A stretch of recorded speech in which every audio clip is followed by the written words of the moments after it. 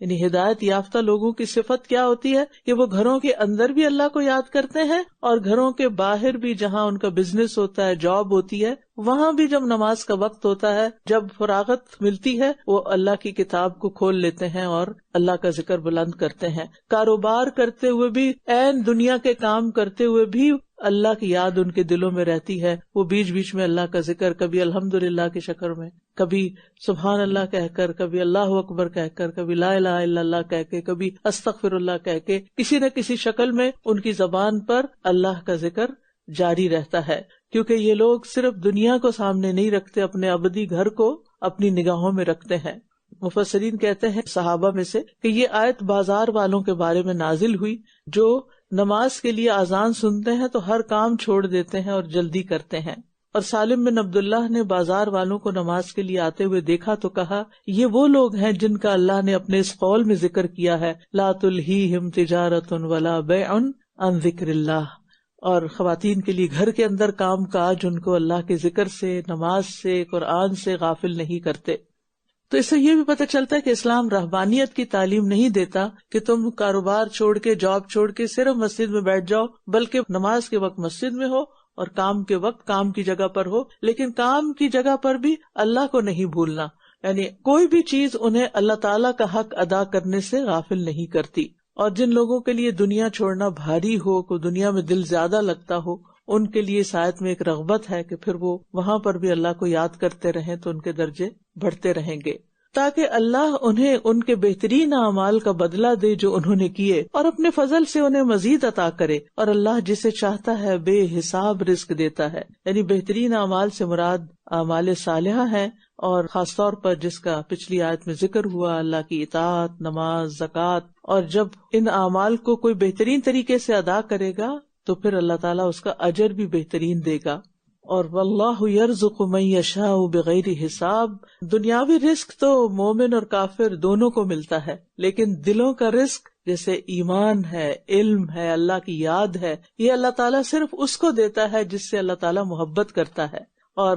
انسان جب اللہ کے دیے ہوئے میں سے خرچ کرتا رہتا ہے تو پھر اللہ تعالیٰ اس کو کمی نہیں دیتا اور زیادہ اس میں اضافہ کرتا ہے۔ اور جن لوگوں نے کفر اختیار کیا، ان کے اعمال کسی چٹیل میدان میں ایک سراب کی طرح ہیں، سخت پیاسا اسے پانی سمجھتا ہے، یہاں تک کہ جب وہ اس کے پاس آتا ہے تو اسے کچھ بھی نہیں پاتا، بلکہ اللہ کو اپنے پاس پاتا ہے، تو وہ اس کا پورا پورا حساب اسے چکا دیتا ہے، اور اللہ جلد حساب لینے والا ہے۔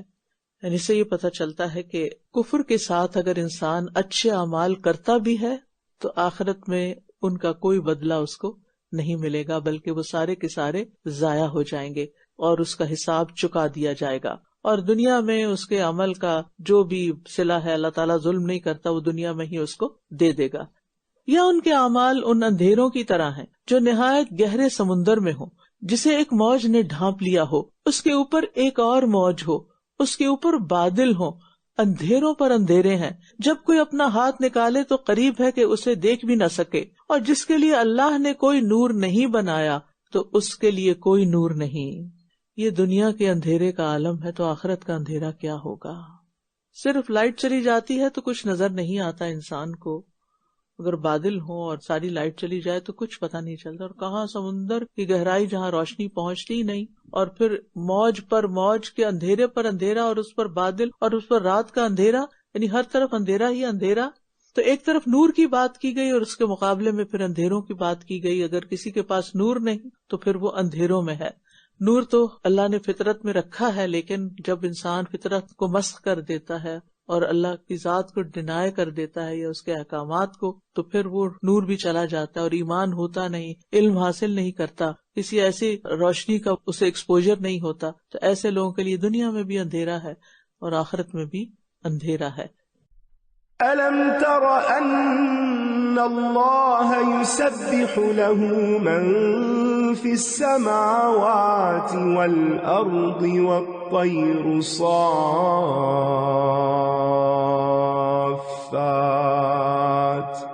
كُلٌّ قد علم صلاته وتسبيحه والله عليم بما يفعلون ولله ملك السماوات والأرض وإلى الله المصير ألم تر أن الله يزجي سحابا ثم يؤلف بينه ثم يجعله ركاما فترى الودق يخرج من خلاله وينزل من السماء من جبال فيها من برد فيصيب به من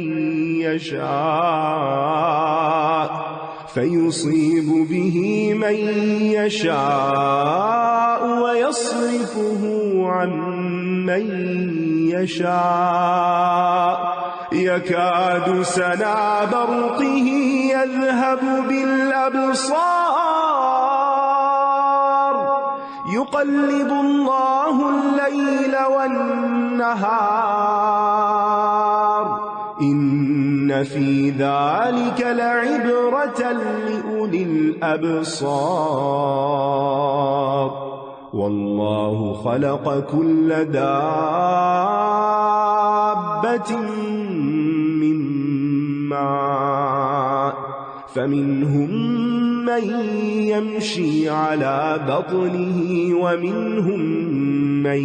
يمشي على رجلين ومنهم من يمشي على أربع يخلق الله ما يشاء